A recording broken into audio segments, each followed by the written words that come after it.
Allt sem tengist íþróttum. Sportátturinn mánudagskvöld á Suðurland FM. Já, mikið rétt sportátturinn með ykkur hérna á þessu mánudagskvöldi. Þá yfir í handboltan og línuna komin hann Einar Guðmundsson, þjálfari hérna á Selfossi. Heill og sæll félagi. Sælatu. Hvernig, svona nýja ári búin að leggjast í þig? Bara vel. Já. Mjög vel, sko. Það nú heldur betur sem að, það byrjaði vel hjá unglingalandsliðunum okkar, svona til þess að byrja með, við byrjum á þeim. Já, þið stóðu sér vel, bara þessi landslið sem í gangi hjá okkur eru mjög góð og tryggðu sig á lokakeppni HM.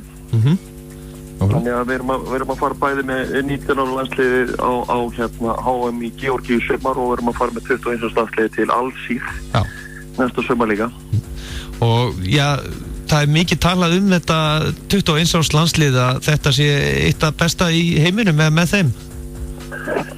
Já, þessi kynslóð það fætti 96 og 97, þetta eitt af bestu landsliðum í heiminum og tók brons á HM fyrir 2 árum og ef allir eru heilir og ef allt gengur upp og þá þetta lið sem getur og heimsmeistari í sumar. Og gaman að fylgjast með því núna, það eru þarna ykkur úr hópnum konir, svona stóra sviði núna sem voru valdir í lokahópinn á heimsmeistaramótinu og þeir virtust ekkert gefa eftir. Nei, ég vissi það að þeir geta alveg staðið til hérna og það voru 2, Arnar Freyr og Ómar Ingi sem fengur tækifæri núna og næsta ára munum við alveg örugglega sjá fleiri. Já, og svona miðað við svona fyrsta tækifæri hjá þeim á lokamóti, má ekki segja svona heilt yfir að þetta sé bara svona nokkuð góður árangur svona miðað við kynslóðskiptin sem í gangi hjá A-landsliðinu? Kynslóðskipti og ekki kynslóðskipti, við náttúrulega hann bara 3 leikmenn sem ungir og óreyndir þannig að í þessum 18 manna hópi og meðalaldurinn að byrjarliðan 30 ár þannig að þetta engir auðlar sem eru á vellinum og þetta ekki bara einslulausir og að spila hann á 20 landsleikja þannig að við getum ekki heldur skrifa þetta mikið á reynsluleysi. Nei, það mikið búið að tala það í gegnum tíðina alltaf með þessa reynslu. Þú sem þjálfari, hvernig horfir á það að vera að tala með reynslu og allandslið alltaf í gegnum tíðina? Jó, reynsla skiptir alltaf máli og við sjáum það að þá eins og Ómar og Janus og Arnar séu frábæri handboltum þá gera þeir þetta mjög sjálfsig mistök sem maður ekki séð að gera mikið og það bara eðlilegt og þetta alltaf spurningum þetta jafnvægi hversu öll að ég skipta út og hvernig á jafnvægi að vera ef að henda öllum út og byrja upp á nýtt eða ef að gera þetta smá saman og ég treysti þjálfarum ágætlega til þess að ná því jafnvægi hversu hratt eigum að skipta liðin inn. En minna þú eins og til dæmis Frakkar eru með 4 leikmenn sem 21 árs landsliði í 18 manna hópnum sínum þannig að liðin að nota fullt af strákum sem fæddir 96 og 7 sem að spila hérna og landsliðin hafa verið að gefa þessu leikmennum tækifæri. Og ekki þessi strákar hérna nýju í Frakkland þegar þið voru með 19 ára landslið þá mættuðu þeim með það ekki? Jú, Frakkar hafa unnið urðu heimsmeistara og Evrópumeistara á þessu móti. Gríðarlega öflug kynslóð leikmennum og þeir eru nú þegar komið inn í þetta ógnarsterka liðið. Já, það sýndi sig samt kannski, menn að tala að það var bara mjög jákvætt leikurinn gegn Frakklandi þar sem að íslensku strákarnir gáfu ekkert eftir mótið þessum risum. Nei, hún bara flottir í þeim leik, sko. Mótið bara ógnarsterka liðið, við bara spilum þann leik bara mjög vel og getum farið voru við ápur því. En svona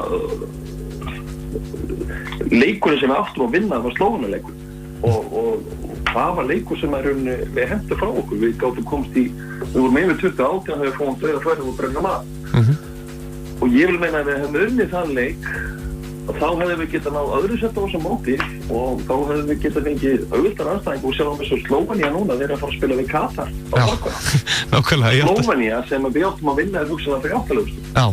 og á svona móti skiptir svo miklu máli að vinna réttu leikinn og ég alveg sannfærður það að ef við unnum Slóvena þá hefðu við getað farið mjög langt sko. En eins og strákarnir okkar spiluðu gegn Frakklandi, hefðu þeir sýnt svona leik Slóvenum, hefðu við þá ekki bara tekið þetta við Slóvena? Jú, ég segi það vantaði svo gráðlega lítið upp á að við tækjum Slóven, en það var bara 50-50 leikur sem féll Slóvena með. Svo má ekki gleyma því að Aron Pálmarsson ekki með, þannig að við fáum ekki þessi svona ódýri mörk, ókeypis mörk sem hann getur gert á eigin spýtu og mér finnst það svona eina það sem vantar í liðin í vörðin og með góð markvarsla góð. Vantar svolítið upp á sóknarleiki að vantar svona þessum auðvöldu mörku sem bæði Aron getur gert og vantar svolítið bara hafismörk sko. En ef þessi þættir hefur inni þá hefðu við geta verið að komast í áttalúrslit og jafnvel lengra. Við sjáum það að Ungverjar og Katar ekki búin að vera að spila neitt vel á þessum móti, svo vinna þeir eitt leik og þá allir í skíðunum komið í áttalúrslit. Já, svekkjandi fyrir íslensku þjálfarana Dag Sigurðsson og Guðmund að láta Katar og Ungverja vinna sér svona og síðustu loka móti hjá þeim. Já, var rosalega svekkjandi og hérna fyrir þá að því að Þjóðir að vinna Katar í 9/10 sko, og Danir vinna Ungverjar í 9/10 leikjum. Það bara þannig og það bara ekkert. Þannig þetta bara að 16 úrslit og þá máttu ekki tínt á lélega leik. Nei, okkur. En meðan við svona framtíð Ísland hjá svona allandsliðinu, við erum með etnilegt U21 landslið og U19 en við höfum áður verið með svona etnilega lið en það virðist sem að eitthvað kemur svo upp á að þeir ná svo ekki skrifinu lengra. Verið svona fyrirbyggja það núna þessa dagana? Já, það alltaf að vinna í þessu. Núna erum við að stað með B-landslið. Við spilaði nú 2 leiki með Grænlendingum daginn og það HSI bara við hefur unnið með markvissa afreksstefnu bara undanfarið 20-30 ár og þar bara metnaðar og þar ætla með bara að standa sig og það rosa mikilvægt að fá upp svona kynslaður í úlingalandsliðinu. Við fengum upp þannig að strákarna fætta 90, Aron Pálma, Óla Guðmunds, Bjarkar Má og fleiri og nú þessi strákar að taka við og kannski svona seinna heldur að margir byggust við, þeir eru 27 ára þannig að, veist, að svo kemur þessi kynslaður aftur sem fætt 96 sem jafnvel ennþá betri sko. Já, nákvæmlega. Það hefur mikið verið talað um það að markvarsla hjá okkur hefur mikið verið gagnrýnd.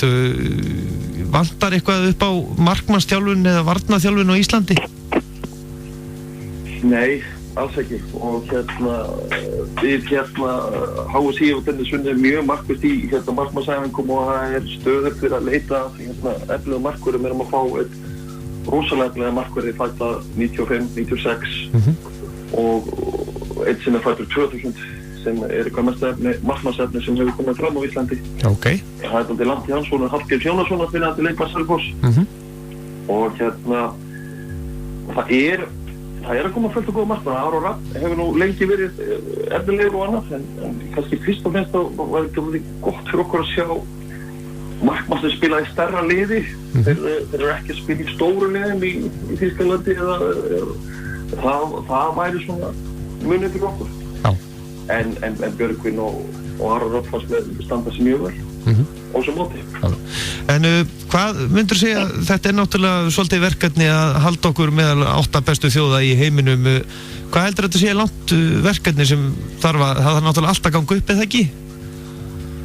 Jú, ég meina, við þurfum ekkert að vera að bíða neitt. Við halda áfram að gera kröfu. Við getum alveg farið á topp 8 á næsta móti. Við sjáum það núna, við gátum alveg verið að topp.